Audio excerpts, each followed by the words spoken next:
If somebody traveled back in time and told me that as an adult in the year 2020, I'll be taking time out of my day to produce an analytical video essay on Avatar The Last Airbender's Katara of the Southern Water Tribe, I wouldn't know what to say.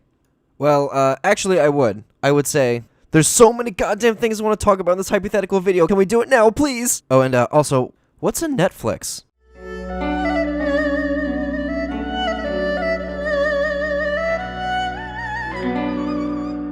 Hey guys, XBadgerKnightX here, and welcome back to Dichotomy of a Character, a video essay series in which I take an in-depth look at some of my favorite characters in film, television, and video games, to find out what makes them compelling and well-written.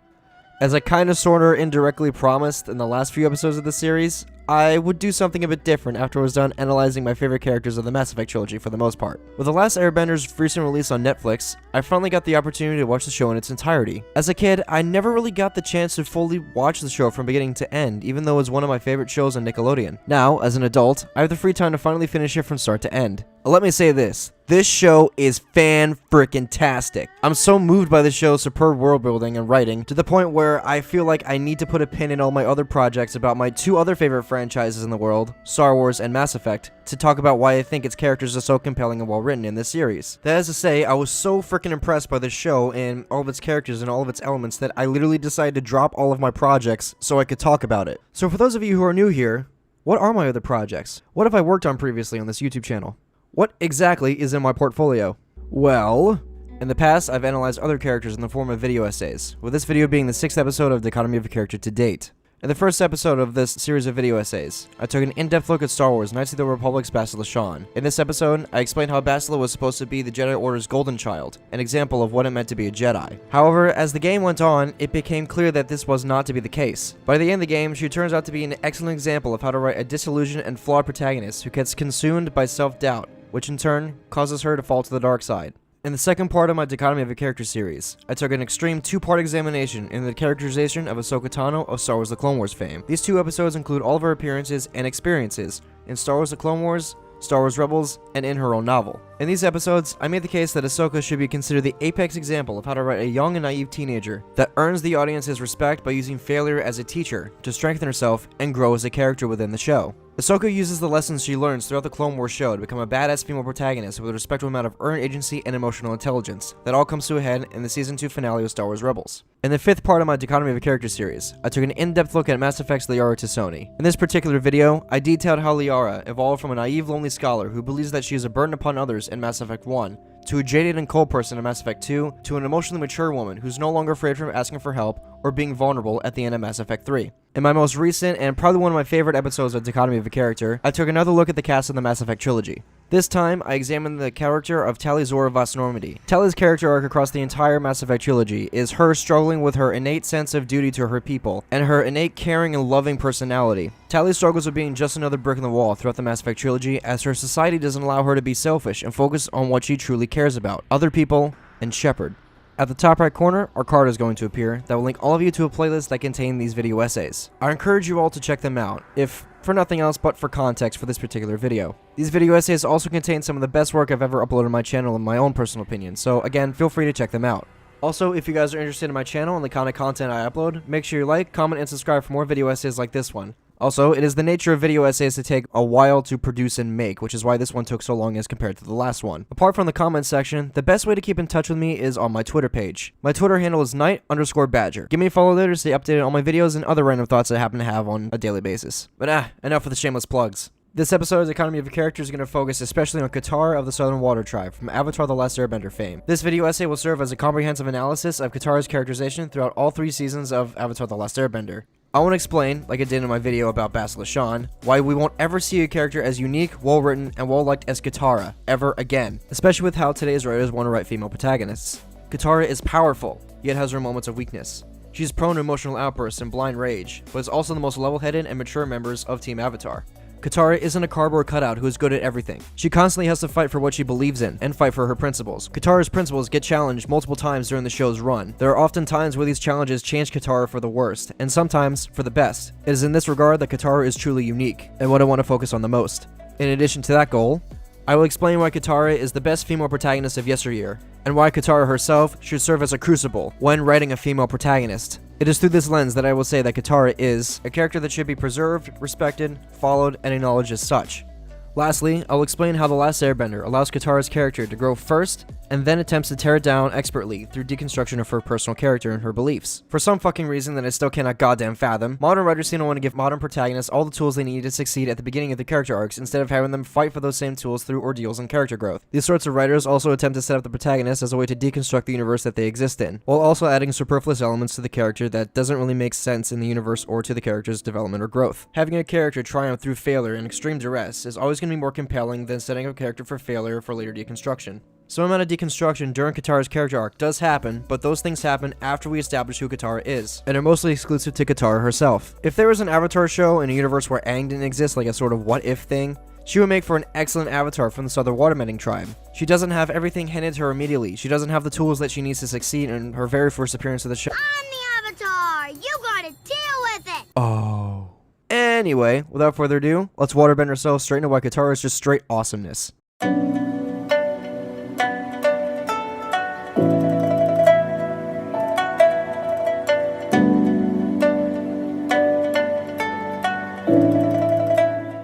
Before we actually jump into characterization of Katara, it's important to acknowledge how she was introduced through near-perfect expositional writing.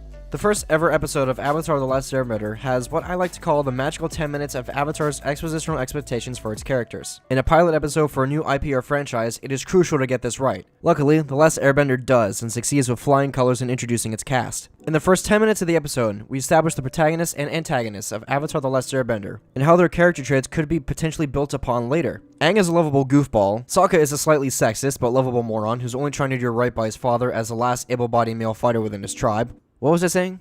Alright, the antagonist. We're also introduced the antagonist of the show, Zuko's honor. And no, I'm not joking. So in these first 10 minutes, how exactly does the show introduce Katara, and how do the following episodes build upon the show's characterizations of her? Katara is introduced with her brother Sokka fishing. The cultural art of waterbending is introduced, and is a concept that is reinforced and then in the same breath dismissed by Sokka. This is masterful writing. Sokka acts like this is the 10,000th time he and Katara have had this conversation about waterbending. Within 5 minutes, these two completely unknown characters have given this brand new universe a sense of familiarity and life. Both Katara and Sokka have given us the impression that this universe has life, that it has been lived in for quite some time. They both argue about this, as brother and sister do, which distracts them. They're then stranded on a piece of ice floating in the sea. Sokka then blames Katara's inadequacy as a waterbender, in addition with a blunt sexist comment about her. This is where we get the first characterizations of Katara in some dialogue, and by interpreting her actions. Katara is a kind, compassionate, and level-headed person who cares deeply about her friends and those in need. When she sees Aang for the first time, trapped in an iceberg, her first instinct is to help free him. She essentially says, "Damn the torpedoes, full speed ahead, rescue the Avatar." We'll come back to this facet of her character when it's built on a bit later in the show. Katara is also someone who doesn't take kindly to other people's bullshit, while also having a high tolerance for other people's said bullshit. She treats others with compassion and respect, but when people don't show her that same sort of compassion and respect, she rightly gets angry at them. It is only when Katara is under extreme moments of stress does she lash out. Whenever she does in the show, it makes for some of the best and profound moments in it. I also find it incredibly interesting that we're opening on one of these profound moments of Katara just losing it in front of her brother. She then drops some massive information that tells us why she acts the way she does. She reminds Sokka and tells the audience that her mother recently passed away. This left Katara with a massive amounts of responsibility to her people of the Water Tribe, despite herself still being a child or a young teenager, depending on how you want to look at that. She wasn't born to be a leader, but has, under extreme duress, pushed herself to become one. She then reminds her brother, and tells the audience that she's been doing most of the work back home while Sokka's been off screwing around. Katara feels like her leadership skills are going unnoticed, which is also complemented by her frustrations with her waterbending. Katara is shown to have fantastical waterbending potential. However, since no one is around to teach her any more advanced moves, Katara has to resort to teaching herself. This is why she erupts on Sokka. Katara desperately wants someone to recognize her hard work, frustrations, and raw talent, something that she personally feels is going unnoticed. Another thing that goes hand in hand with this is that Katara is probably one of the most emotionally mature people in Team Avatar. While I was watching the show for the first time, it was very easy to forget that she's only 14 years old. This is also very surprising to me as well, because her and her brother had to grow up extremely quickly due to the lack of parental figures, which is why Sokka acts the way he does. Both Sokka and Katara feel like they're destined for something greater. Katara is able to find meaning and vindication through being a teacher to Aang, while Sokka is able to find his place in Team Avatar as a non-bender through learning under the Kyoshi warriors and Suki. Katara is the one who awakens and helps to train Aang in ways of the Force, waterbending.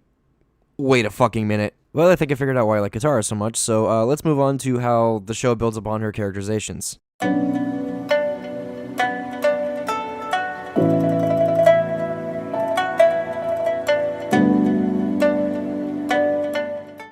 It's a long-standing joke within the fanbase of The Last Airbender, and even within the show's universe, that Katara is Team Avatar's motherly figure. As I said earlier, one of the first major showcases of Katara's near impulsive kindness is when she rescues Aang. As I also said earlier, Katara basically became the Northern Water Tribe's mom after her own mother was killed by the Fire Nation and her dad went off to war.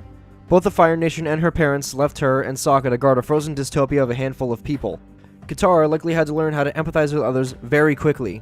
She had to be sensitive to her own people's wants and needs, which is something that Sokka never really truly understood until much later in the show. If she failed to empathize with others in any way, whatever was left of the Water Tribe will fall into disarray.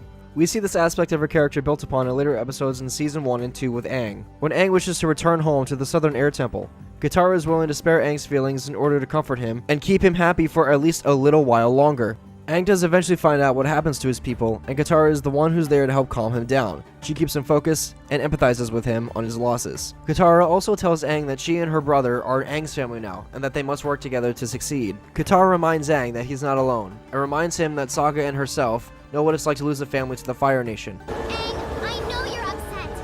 And I know how hard it is to lose the people you love. I went through the same thing when I lost my mom. Monk Gyatso and the other airbenders may be gone. But you still have a family. Sokka and I, we're your family now. Later in the same season, when she teaches Aang some basic waterbending moves, she tries to shore up Aang's feelings and essentially tells him that it's okay to fail. This is a pretty basic move, but it still took me months to perfect. So don't be frustrated if you don't get it right away. Katara also identifies that Aang responds well to a positive teaching experience and to positive reinforcement. Let's read into this a little bit more. While teaching Aang, she's speaking out of genuine personal experience. Remember that Katara is self-taught and is barely scraped by as it is as a waterbender. In addition to managing an entire village by herself, she now must carry on the tradition of waterbending by herself. This means that Katara knows from personal experience that the potential for learning often comes coupled with failure and massive time sinks, which is something that Katara knows all too well. Whenever directly discussed between Aang and Katara in the show, Aang's history with Monk Gyatso and the rest of the air nomads' lighthearted personality is something that Aang has absorbed into his own behavior. It is all the more impressive for Katara to correctly identify this facet of Aang's personality as his teacher, while never directly asking him why he's such a lovable goofball all the time. We'll get into this a little bit more later when we talk about Katara's narrative foils, but for now, I'll just say that Katara realizes that Aang responds well to a positive teaching environment and to compassion. Katara is also there to help Aang when he has moments of self-doubt. She listens and offers advice whenever she deems necessary to make members of Team Avatar feel better. Honestly, there's so many examples of Katara being Team Avatar's rock across all 3 seasons of the show that I can't possibly list them all. She's constantly helping people and extending olive branches to her enemies and friends. Instead, I'll just give an example of where this aspect of her character is at its strongest. In Season 2, Episodes 10 and 11, Team Avatar is stranded in a desert after robbing Darth Malak, but instead he's an owl, blind. We have been inexorably pushed to this final confrontation, Revan. I see now that this can only be settled when one of us destroys... Like, comment, subscribe! During this time, Appa, Aang's animal companion and Team Avatar's main method of transportation, is kidnapped by sandbenders. Aang becomes dejected, depressed, and emotionally cold after losing his close friend. Sokka, being his impulsive self, decides to drink fluids from a cactus and ends up hallucinating. Toph, by this point in the show, has learned that pulling your own weight does not necessarily mean you're not a burden upon others. The problem here is that Toph is kind of a burden throughout this entire episode, and what's probably incredibly frustrating to her is that she can't do anything about it. Toph has never let her blindness define her, but in this particular episode, Toph is a couple steps away from just being deadweight. She can't use her earthbending for echolocation due to how the sand messes with her senses, so she's forced to be pulled around by everyone else. Now, what about Katara?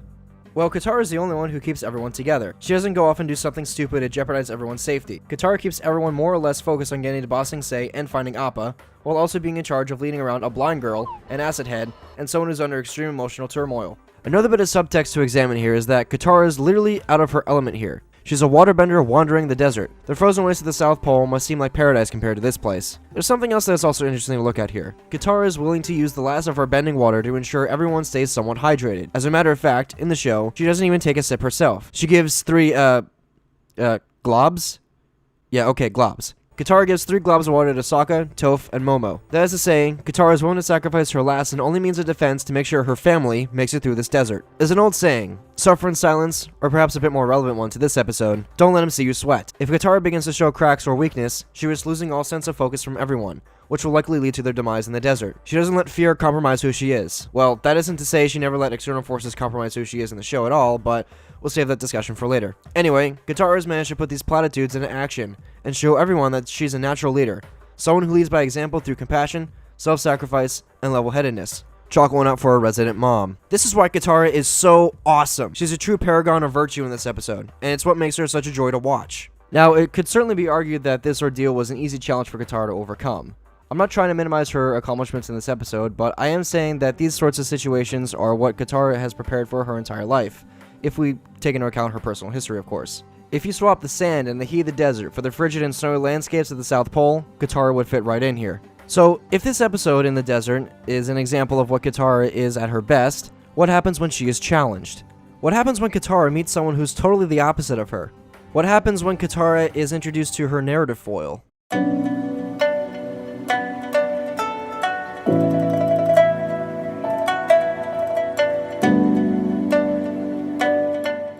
A good place to start here is with Katara's narrative foils and her relationship to the rest of the cast of the show. After writing this part, I've come to realize that this wasn't such an easy task as I thought it was. Katara is a paragon of virtue, to such a degree that it's really hard to give her and the cast a fair shake when comparing Katara to other characters in the show. I've done my best, but know that this section is probably going to be heavily slanted in Katara's favor.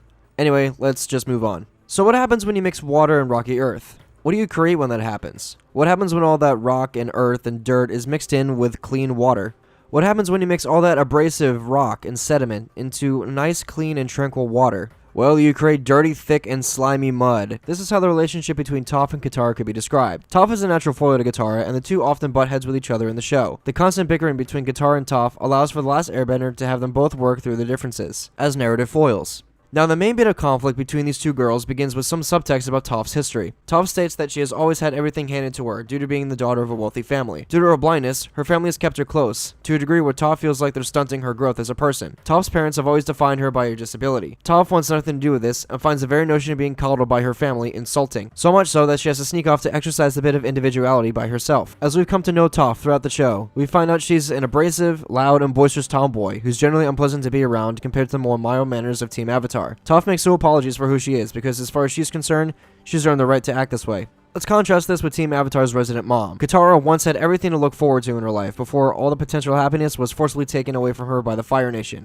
Since she was 8 years old, she has had to fight tooth and nail to make sure what was left of her life didn't fall to shambles. She had to be strong for the sake of everyone else's happiness. She absolutely cannot afford to be selfish like Toph. This is what puts her at odds with Toph in a few episodes in the show. It's a constant battle of forced independence versus choosing independence. Another bit of subtext here is that Katara and Toph essentially want the same things from their lives, but have different ways of going about achieving it. Both girls want independence, vindication, and complete freedom from their pasts. Perhaps on some level, Katara once resented Toph for her laissez-faire personality. Toph wants to, and to some degree is living, the childhood that Katara never got to experience, which is something that is really sad to think about.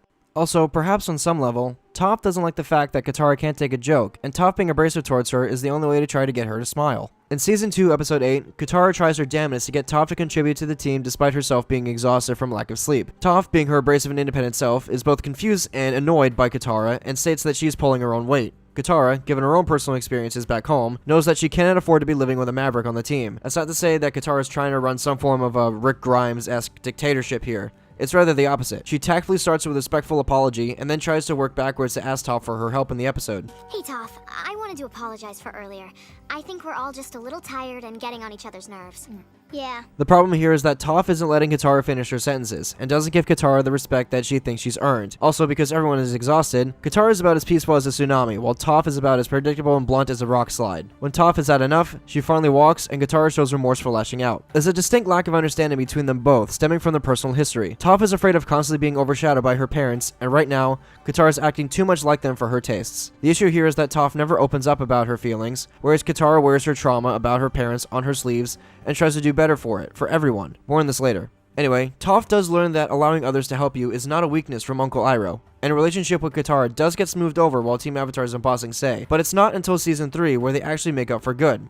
In Season 3, Episode 7, Katara and Toph butt heads again. Toph pokes fun at Katara's inability to have fun. Katara, and I think this is also the only time she does this, gets all therapist-y on Toph. Katara, as I stated earlier, approaches arguments with tact. She listens and tries to empathize with others, even though she might not agree with them on some points. She's able to do this with everyone she's met, except for when she's butting heads with Toph, of course. All of Katara's maturity and self-control flies out the window here, allowing her to say what's really on her mind. When you mix Katara's incredible ability to empathize with others and couple that to situations where everyone's emotions are running high, Katara isn't afraid to tell everyone how it is. Instead of slowly working her way up to an apology like she normally does, she jumps straight into what she thinks the problem is. That is to say, she's too good at empathizing with others and is too good at telling others to look introspectively at their actions to the point where Katara risks pushing away people that she likes. She is literally too good at her job. Unfortunately, this time Ira wasn't around to calm Toph down, so both the girls are finally left to resolve their differences on their own. After treating one too many cheaters, Toph's recklessness finally catches up to her, and she's wanted. There's a bounty put out for her arrest. Katara then invades Toph's personal space to find proof, which reminds Toph of something her parents would do. The two have a falling out, and this one seems that it might stick.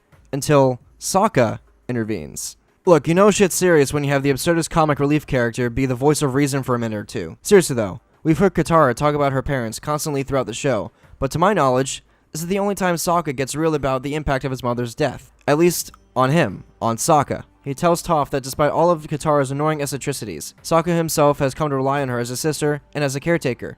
According to Sokka, losing his mom was the hardest time of his life. Among all the hardship his family was experiencing, Katara managed to step up and lead. Katara literally filled the hole in Sokka's life that was once filled by his mom. Your opinions might differ, but one of the most impactful lines in this episode, and maybe in the entire show, comes from Sokka. Sokka remarks that he can't remember what his own mom looked like. Whenever he tries to recall her face, he doesn't see his mom. He only sees Katara looking out for him. Like, oh my god, this is so sad and depressing. I mean, props to Katara for being awesome, but could you imagine not remembering what your mother's face looked like only 7 years after her death? That's some hard-hitting stuff. Sokka manages to break through to Toph and shows her the perspective that she's been lacking since she was added to the party. In a truly rare moment for Toph, she lets it all come out. She admits that Katara's motherly ways aren't all that bad, and knows that Katara is kind and compassionate towards her, and actually cares about her on a level that Toph hasn't seen. Okay, a poor choice of words. Heard before, or echolocated before. You know what I mean. The difference between Katara's compassion and Toph's parents' compassion is that Katara tells Toph what she's doing wrong and tries to correct it in a hands-off manner.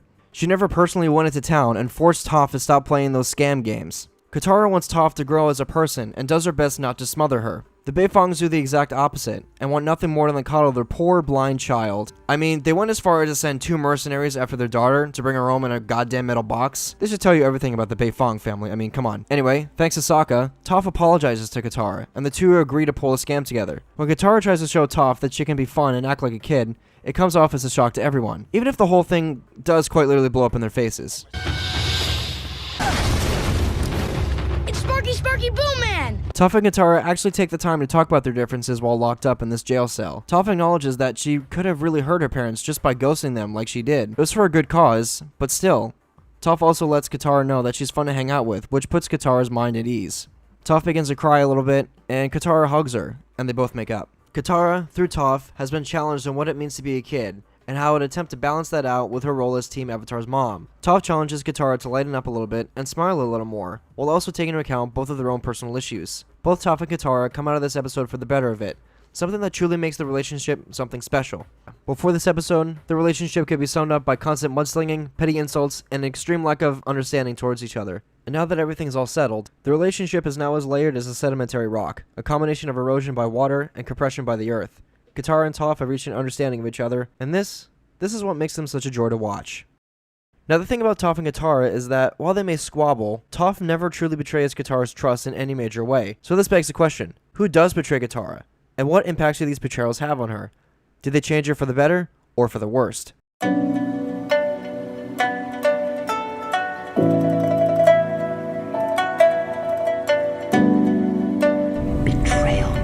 Let's move away from Katara's more direct foils into characters that closely resemble herself and echo her own personal experiences with trauma. These characters are Jet, Hama, and Zuko, and to a certain extent, Katara herself. Let's start with everyone's second favorite bad boy, Jet. The character arcs of Jet and Katara are similar, but also very different to a certain extent. They're not direct foils of each other, and if anything, Sokka's more of a foil to Jet than Katara is. Both Jet and Katara lost their mothers to the Fire Nation Raiders at around 8 years old. They both want to seek retribution in some capacity, but have different ways of going about it. Jet serves as an example of what happens when past traumas heavily influence your actions, causing others to unjustly suffer. While Katara isn't about forgiving people who wronged her, Jet is way beyond the point of forgiveness. He's willing to flood an entire town and burn down an entire forest to be rid of the Fire Nation, while also murdering innocents. From a certain point of view, Jet is no more better than the Fire Nation's raiders that burned down his village and killed his family at a young age. While his goals might seem noble at first, it's how Jet goes about achieving them that makes him worse. Jet manipulates others with his good looks and rough attitude in achieving his goals for him, whereas Katara gets people to help her through kindness and empathy. Jet, as we know him, is a vengeful and paranoid person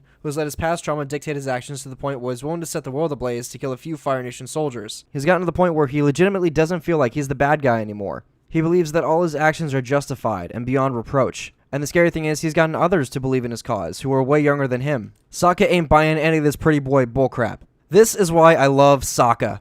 Sokka realizes that Jet legitimately cannot distinguish between Fire Nation soldiers and Fire Nation civilians. Despite all the evidence Sokka tried to show Katara, she wasn't willing to let go of her preconceived notions of Jet. It's not until Jet indirectly tells Katara that he may or may not have hurt Sokka that Katara gets all pissed at him. Sokka's about the only family that Katara has left, and if anything happened to him, oh my god. Let's just say that surface tension for water exists, and let's move on.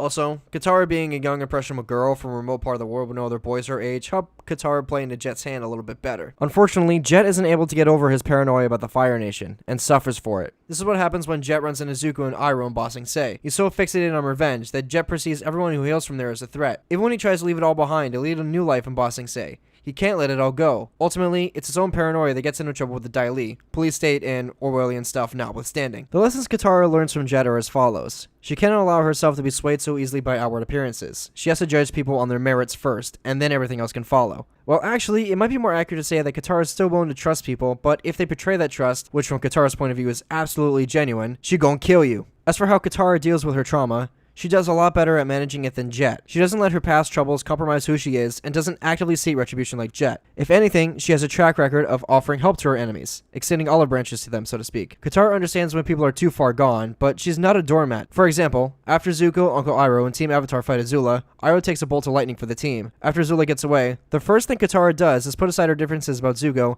and attempt to help Iroh. Zuko doesn't allow her, of course, but the fact that Katara even tries is commendable. When Zuko and Katara are imprisoned under Ba Sing Se, she obviously mistrusts him because of their history, but is still willing to hear him out. Through Zuko, Katara learns why Zuko acts the way he does, and he gives Katara the impression that the Fire Nation eats its young, so to speak. The Fire Nation took both Katara's mother and Zuko's mother away from them. The difference between Zuko and Katara's situation is that Katara's mom was actually murdered by the Fire Nation, and as we find out later, Zuko's mom is still alive, but in hiding from the Fire Nation. Zuko's never found any amount of closure on this issue regarding his mom, and it's something that's haunted him throughout his entire life. Zuko's mom might as well be dead at this point. Now what's interesting here is that both characters have experienced some form of childhood trauma, and both Katara and Zuko have different ways of going about dealing with that trauma. Zuko has been told all of his childhood and most of his life that he's a failure, an exile, that he's worthless and has no value. Zuko believes that the mark his father gave him on his face was going to determine his life, but as Zuko finds out later, he has the option to choose to be something better. He has the option of not letting his past define him. He has the option to change. Zuko can work to be better, despite what the mark on his face represents. The only three people in the show who have told Zuko that he could do such things are Aang in offering him friendship, Iroh, who's just been there as a solid rock for Zuko's development throughout most of his entire life, and Katara herself, who considers Zuko to be an enemy. All three of these characters have offered to help Zuko in some capacity or another, but he always refuses. If Zuko truly thinks that his scar defines who he is, the mark of a banished prince and the mark of a failure, a mark that reminds him of his past every single time he looks into a mirror, it is all the more commendable for Katara to offer him a clean slate. Also, if we really want to examine some more similarities between Katara and Zuko, we need to only look to Season 3, Episode 3, and Season 1, Episode 13 of the show. In these two episodes, both characters don disguises that enable them to effectively become someone else. This allows Katara and Zuko to indulge in some of their more reckless behaviors. Katara is so horrified by the pollution, suffering, and injustice being done on the villagers by the Fire Nation's industry that she feels as though she has to be something fantastical to give them hope and provide them relief. Katara knows that she cannot directly fight the Fire Nation here, as she's been able to in all other instances of the show. She's in Fire Nation territory now. She's not at home or in the Earth Kingdom. That means any amount of waterbending would immediately draw suspicion to her. I mean, hell, at the end of the episode, the villagers despise Katara just on the basis of her being a waterbender alone, despite everything that she just did for them. That is to say, that Katara is willing to assist others, even when they are ungrateful for her help. So yeah, she does act motherly. Katara is a mom. In this particular situation, the villagers who live upon this river are Katara's kids. The villagers feel like that they don't need the Painted Lady / Katara's help, even though they're literally living in sewage. This is why Katara assumes the persona of the Painted Lady. Now, I'm gonna go on a limb here and say this is where we see Katara peak for the second time, with the first being in the episodes where she successfully led the gang through the desert.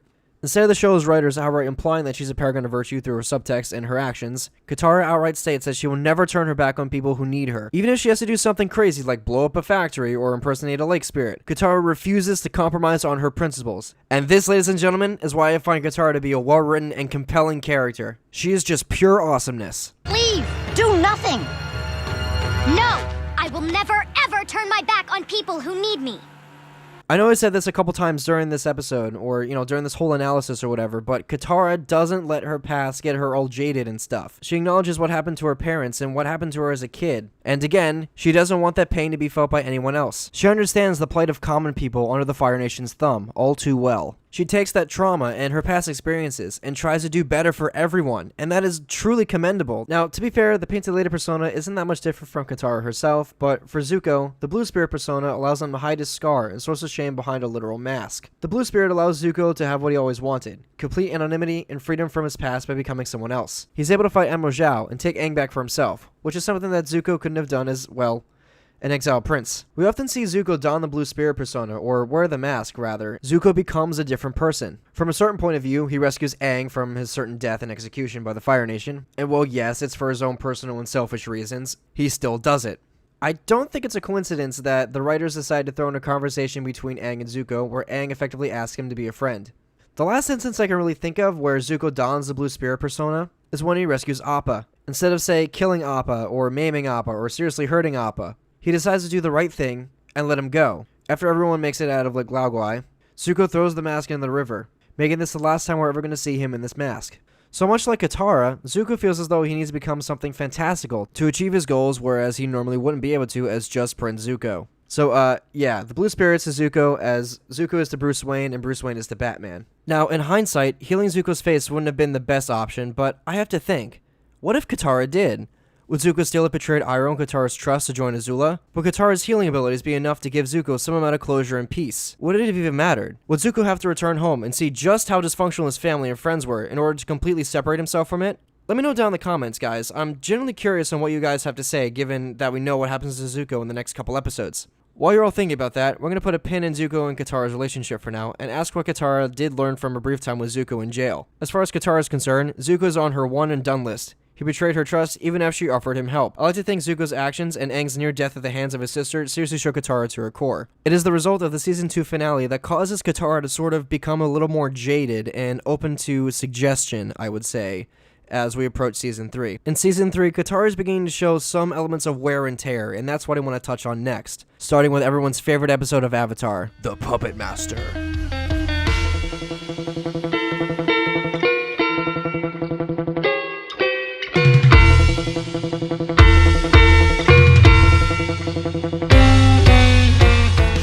Think about this for a second. Which is the worst kind of deception? A straight-up lie? An equivocation with vague and ambiguous details? Or is it the type of lie that you can conceal from another? What about lies of omission? Think about that for a second. Well, I guess you don't need to worry about deciding because Hama is guilty of all of these forms of lies. This is where the deconstruction of Katara's character arc happens, and it's one of the best moments in the show. After Katara's principles are challenged and then reinforced multiple times in the show, this is the opportune time to challenge them again through Katara's second narrative foil, Hama of the Southern Water Tribe. When we were first introduced to Hama, she's a seemingly kind old woman who wants nothing more than to keep the gang safe. The very next day, Hama tries to bond with Katara. One thing that Hama and Katara have in common is that they're not above using their feminine charms to get some favors from people. Katara once used hers in a surreptitious manner to get some information on where Aang is supposed to meet his future earthbending teacher. So, yeah, they might get along famously here. This is step one of Hama's plan to try and manipulate Katara. Sokka and Aang are a little suspicious about Hama and end up searching the entire inn. What's interesting here is that this episode aired after the episode called The Runaway, where Katara learns the value of privacy and personal space from the fight she had with Toph. Coupled with her willingness to give people the benefit of the doubt, Hama's hospitality, and her previous lessons with Toph, Katara is not too thrilled by Sokka's antics. Katara, however, does fail to recall that Sokka's generally a good judge of people's behavior, and if he has a hunch about someone, he's generally right. For reference, look to Sokka's skepticism of Jet's true intentions and what he wanted to do with Katara. When Sokka and Toph eventually get the box open, Hama appears and shows everyone its content. It's a comb from the Southern Water Tribe, to which Hama is a member of. All the trapping that she did earlier was her wanting to make a surprise feast for her extended family. So why did she feel the need to surprise everyone like this? Why not just reveal herself straight away? Hama is guilty of a lie of omission. While she certainly has her reasons for hiding her identity here, the fact that she probably knows who Katara and Sokka are and who they came from is definitely a lie of omission, and she's not being totally honest here. Sokka and Katara's names are a dead giveaway. If you remember the episode where Sokka learns under a Fire Nation Swordmaster, he says the same. Hama probably figured out who they were and where the members of Team Avatar came from based on their names alone. It is then revealed that Hama is a waterbender like Katara, which makes herself and Katara the last two waterbenders of the Southern Water Tribe. Hama details how she came to be the last of many waterbenders, but leaves out the crucial part of how she escaped. Citing the memory is too painful. This is the second time Hama lies and manipulates Katara. Hama doesn't say why the Fire Nation targeted the waterbenders specifically. For what reason? Was it just to pacify the Water Tribe? I don't know. She never explains it, but anyway, Katara sympathizes with Hama and tells her that the Fire Nation killed her and Sokka's mother in a raid. Now that Hama and Katara have found some more common ground after bonding a little bit earlier, Hama offers to teach Katara some of her heritage through waterbending, so that she could potentially pass it on to someone else. Remember that Katara is Aang's teacher in regards to waterbending, so of course she would jump at this chance, and she gladly accepts Hama's offer. From the very beginning of Avatar The Last Airbender, Katara has strived to maintain her cultural heritage. This is why she tries to teach herself how to waterbend. It is also why she steals, or from a certain point of view, if you want to interpret that way, liberates that waterbending scroll from those pirates, all the way back in Season 1. Now, I don't think that Katara wanting to learn more about her heritage and where she comes from is the ultimate reason why she decides to take up on Hama's offer. I think that Katara and Hama both share, or what Katara perceives to be, a history of trauma. Keep in mind that the audience knows exactly what Hama looked like when she was younger, 60 years ago, and what exactly happened to her when she was kidnapped by the Fire Nation. But Katara doesn't see any of this sort of flashback nonsense. She only hears the words and Hama's explanations coming out of Hama's mouth. If you look at it from this perspective, it makes it all the more plausible that Katara is willing to trust Hama a little bit more. The next time we see Hama and Katara together, Hama kind of strings Katara along a little bit. Through Hama and through Katara, we know that they are the last two waterbenders of the Southern Water Tribe, and Hama, through her old age and her personal experiences, has realized how to take waterbending to the next level. Hama teaches Katara how to pull water out of thin air and water from plants and other things, because to Hama, as one of the last waterbenders of the Southern Water Tribe, everything counts. Hama tells Katara that waterbenders are totally at home, surrounded by snow, ice, and seas, surrounded by water itself in all of its forms.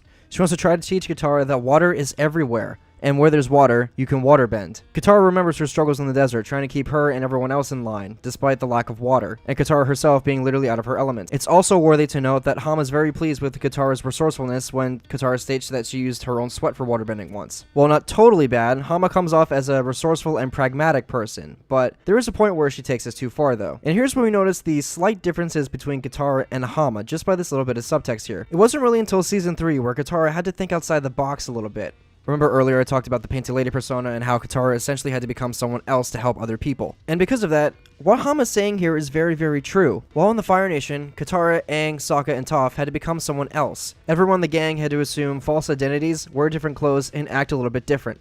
Another bit of subtext here is that Katara bases her own teachings with Aang off of her own personal experiences with the Fire Nation and based off of her own trauma with them. What's interesting here is that Hama's doing the same, albeit it gets a little bit darker later, but still, that comparison can still be made. Both waterbenders teach out of genuine personal conviction. The whole reason why Hama wants to have Katara be a bit more pragmatic is based off of her own personal experiences with the Fire Nation. Hama, like Katara, teaches through her own personal experiences with the Fire Nation. As I stated earlier, Katara knows that learning cannot be done without some amount of failure first. That's just something to be expected. Here's where the two differ a little bit. As a teacher, Katara teaches Aang patience, and that failure is nothing to be ashamed of. She also tries to teach Aang that waterbending is a cultural art that should not be perverted in any manner. Nice work.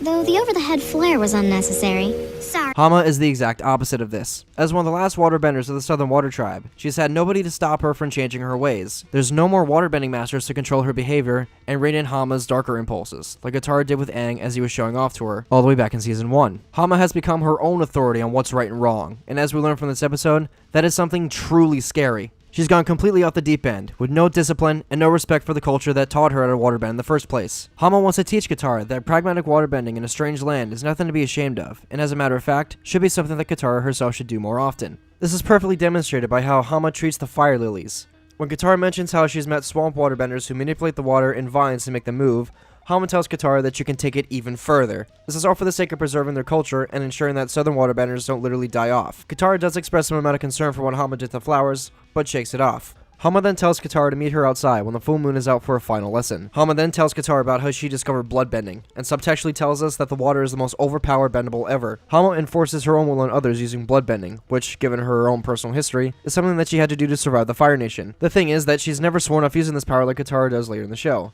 Hama argues that because such power exists, they will be fools not to utilize it. Pragmatism at its finest. That's not even the most interesting part. When Katara expresses doubt about bloodbending, being her compassionate self and all, Hama doesn't try to calm her or placate her. Hama forces Katara to learn how to bloodbend under duress and through force. Remember when I talked about the teaching styles of Katara and Hama? This is Hama's pragmatism at its peak, and ultimately her plans for Katara to carry out her perverted traditions are perfectly and fully realized here. Hama has a brilliant plan to make Katara fall to the dark side, so to speak. A plan that will make Darth Sidious writhe in his throne and blush a little bit. Let me explain. Hama has drawn Katara to a place that has no rivers, no lakes, no streams, or puddles. There's no water source here, at least in the normal sense that Katara knows about. Hama has told Katara to meet her on a hilltop surrounded by trees and other plant life, a hilltop forest. While Katara herself has expressed some doubts about Hama's methods, Katara has proven that she's open to being resourceful. If we take into account the situation that inspired her to waterbend her sweat, this begins to make a bit more sense. It is only in this location that Hama can tell Katara her true intentions and how she really escaped the Fire Nation. Hama learned how to manipulate the water in someone else's body and in their bloodstreams. She learned how to bloodbend. When Katara refuses, Hama pins her down, and Katara begins crying, and Hama's goal becomes a bit more clear. Hama's whole goal here was to emotionally break Katara. Hama wants Katara to realize that her way is the right way, to twist her arm, so to speak, until Katara herself relents. Through this erroneous method of teaching, Hama essentially forces Katara to draw on the water inside the grass to defend herself. Hama's plan is working. When Aang and Sokka show up, Hama puppeteers them with bloodbending and forces Katara to incapacitate her friends. It is not until Hama takes advantage of Katara's compassion towards Sokka and Aang that she finally resorts to bloodbending. Then, Toph shows up with the rest of the villagers, and they are able to arrest Hama. Now, Hama could probably easily break out of these chains via bloodbending, but she doesn't. Why? Well, as far as she's concerned, her work here is done. She has taught her black magic to an unwilling student, who she then congratulates. Katara is so horrified by this that she collapses and begins softly sobbing in the moonlight. Then the episode just ends. Katara never wanted this knowledge, this perversion of her culture and her identity of what makes Katara herself. Katara is a waterbender, and Hama has permanently marred Katara's perception of herself through her teachings. While in future episodes Katara is seen to have been able to leave the whole situation with Hama behind, she's forever cursed with her teachings and knowledge. It also doesn't help that in the next 2 episodes the invasion of the Fire Nation fails. So I don't think that it would be a stretch to assume that Katara is feeling a bit frustrated and jaded at this point. Let's unpin that conversation we were having about Zuko before. Zuko shows up after Katara, and arguably everyone else for that matter, are very much emotionally vulnerable. Tensions are high, and nobody, except Toph, is willing to think logically about adding Zuko to Team Avatar. Here's where the deconstruction of Katara's character starts to get a little more interesting. Sokka directly suggests that Zuko's trying to manipulate Katara again, just as he did before in Ba Sing Se. Before, Katara was willing to hear him out, and even go as far as to heal him with her spirit water stuff. Now this version of Katara, in this particular episode, is a shadow of her former virtuous and all-caring self.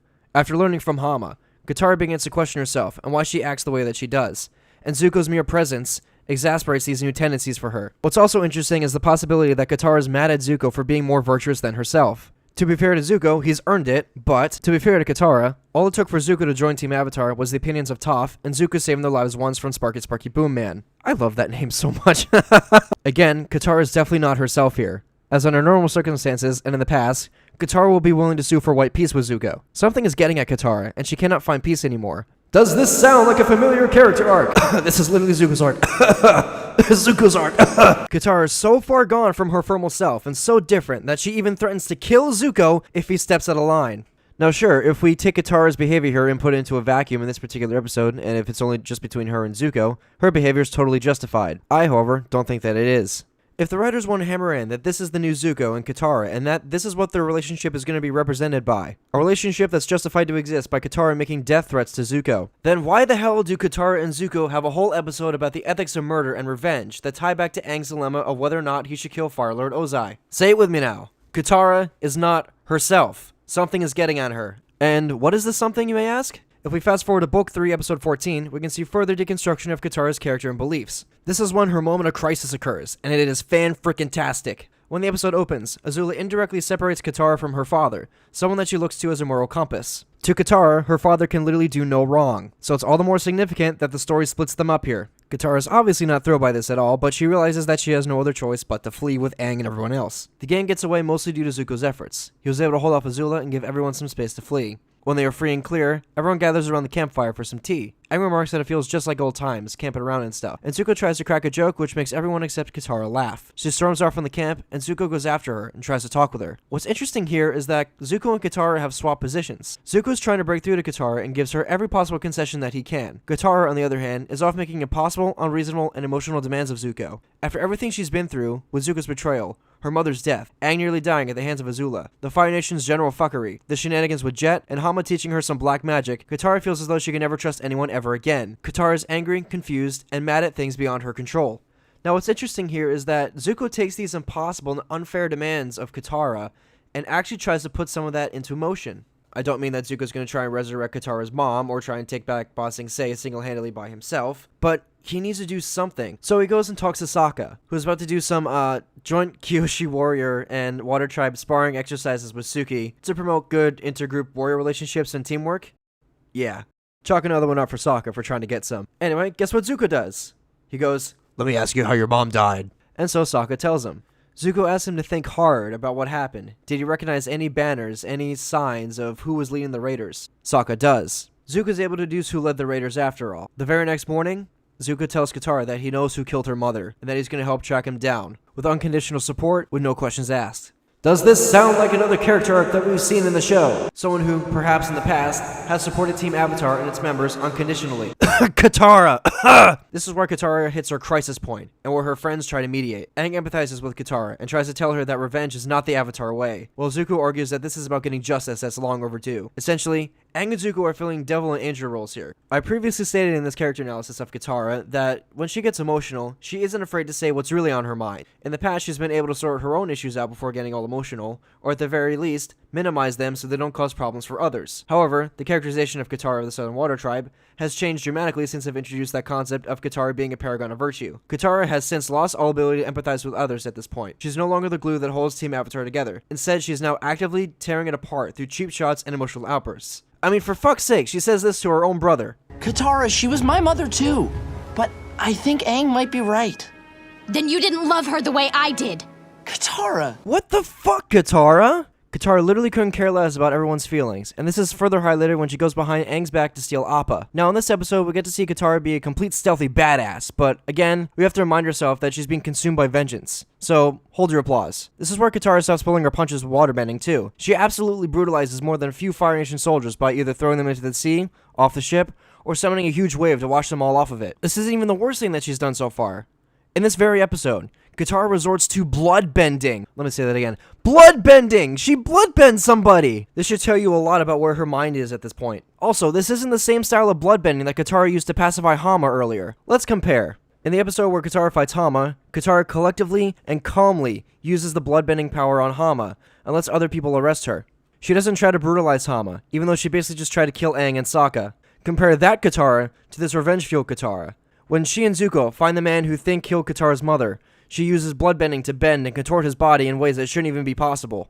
Katara is making an active effort to make this man suffer for his crimes. This even gives Zuko a moment of pause, a man who has had a history of killing others. I'd also like to remind everyone that Team Avatar never went on the offensive against Zuko or the Fire Nation, save for like 2 invasions, one of which failed. Zuko realizes that Katara and everyone else in Team Avatar has been holding back. They've been pulling their punches, so to speak. He didn't know under any circumstances that Katara could bloodbend until this exact moment. Perhaps Zuko wanted to say something about it, but maybe he also remembered that he was here to support Katara, unconditionally. One key moment where we see Katara return to her former self for just a second is when she realizes that she's hurting the wrong man with her bloodbending. She could kill him or torture him some more because, you know, the Fire Nation, but she relents just for a second. She's still willing to leave innocents out of her rampage, and this is important. Zuko gets the information that Katara needs, and she pulls an all-nighter flying Appa to get her where she needs to go. This gives her quite the sinister and evil look, I might add. Both Zuko and Katara ambush him, and Katara gives us some crucial context about why she feels the need to take revenge on this man who killed her mother, and why she decided to go this far. Katara's mother lied to protect her. Katara's mom wasn't a waterbender, or at the very least, wasn't the last one. Little Katara was.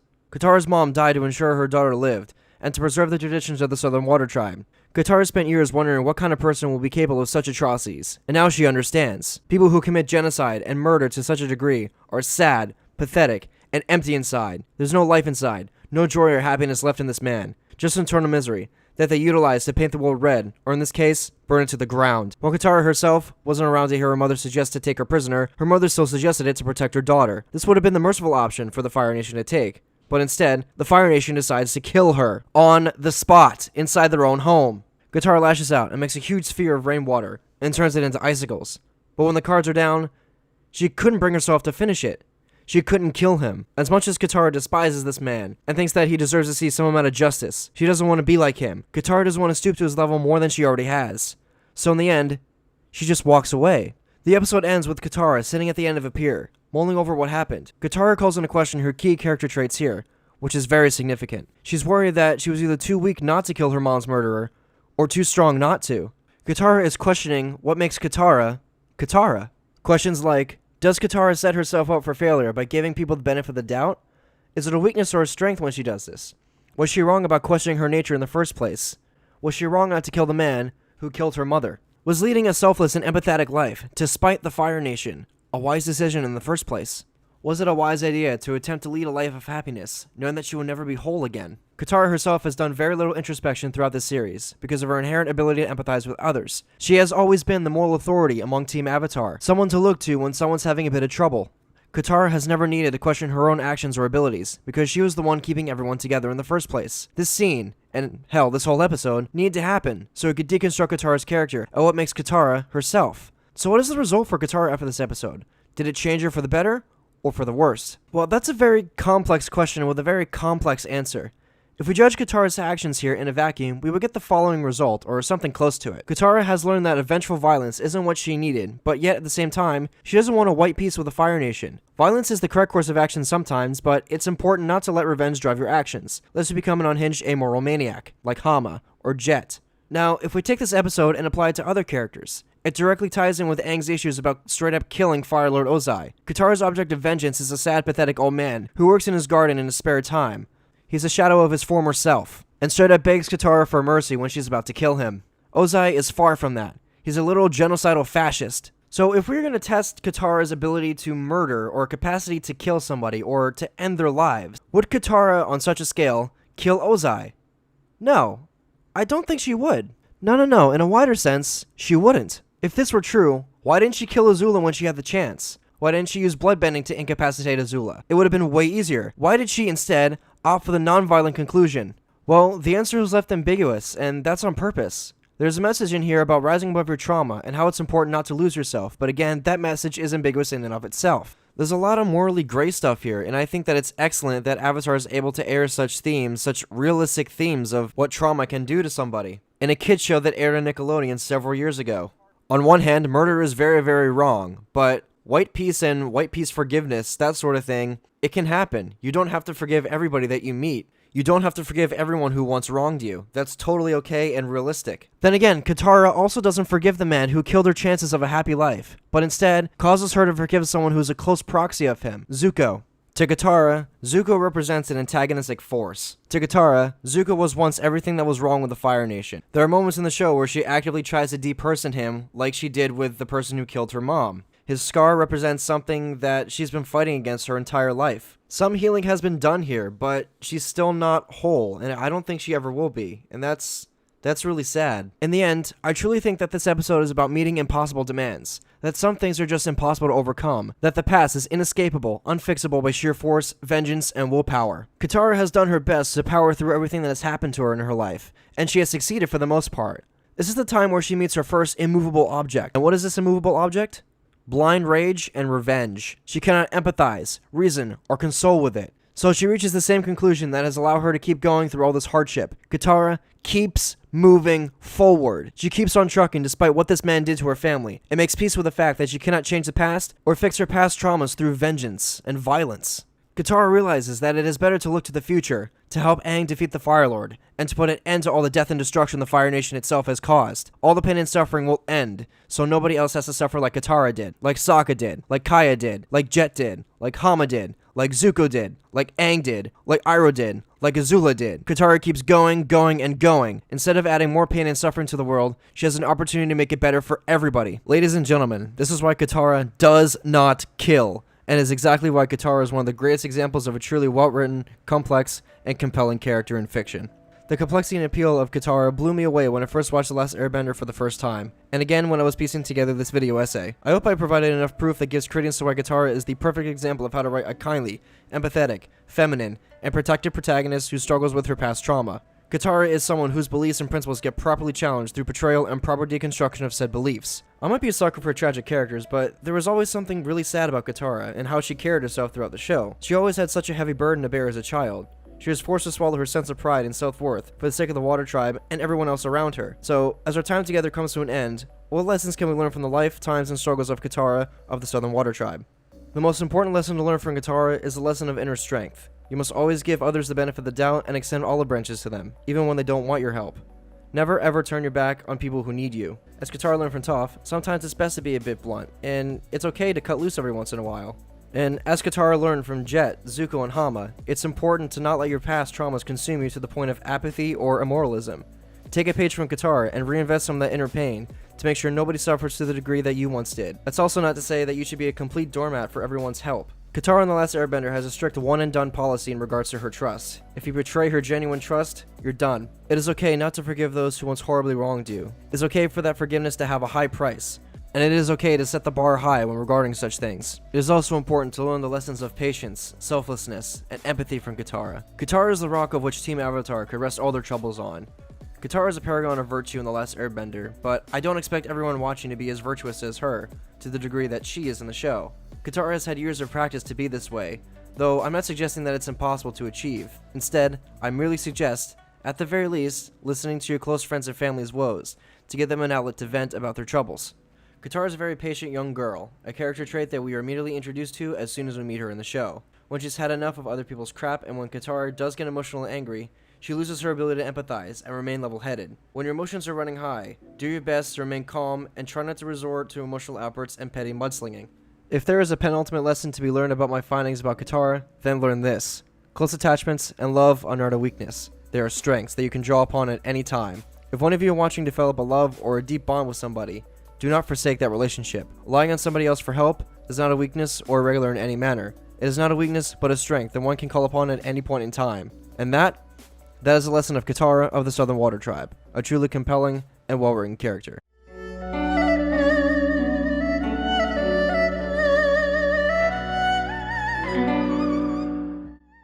I'm XBadgerKnightX, and I want to thank you guys for watching and making it all the way to the end of this video. Thank you very, very much for coming along with me on this journey in exploring The Last Airbender's universe and exploring Katara as a character within the show. I'm surprised that Katara's character and how she acts in the show moved me so much on a personal level that I felt like I needed to make a video to talk about her. That's just some really impressive writing to me, and I can absolutely appreciate that. As a kid's show that explores all these complex themes of, say, murder, being empathetic, child abuse, childhood trauma, all of these I may want to explore in future videos, but again, it's just really impressive that a show this old, a cartoon show that was meant for kids that aired all the way back in 2005 in February, has so much relevance and deeper meaning than I originally thought it would as a kid when I watched it for the first time. You know when a show has a near impeccable writing, where you can watch it at one point in your life and then rewatch it later and be able to form completely different opinions on its world and characters. This is why I think The Last Airbender has a serious amount of staying power when compared to modern media. It is a masterclass in character development and world building. Not gonna lie, I found Sokka and Katara very annoying when I was a kid, but now, after I was able to rewatch the entire show on Netflix as an adult, I can now understand why they act the way they do. Because, you know, I was a kid once. So now, as an adult with some more insight into life, I'm left to wonder on who I should cover next in this series. Who should I analyze in the next episode of Dichotomy of a Character? I might do a video on Zuko, Toph, or Sokka. Then again, I've also accumulated enough footage to cover some more characters of the Mass Effect universe. What do you guys think I should do next? Drop a comment down below on what you want to see in the next episode of Dichotomy of a Character. I'm genuinely curious. Let me know. If you enjoyed this video and want to see more content like this, make sure you like, comment, and subscribe. As always guys, this has been XBadgerKnightX, and again, thank you all for watching. I'll see you all next time. I'm out of here, and goodbye for now.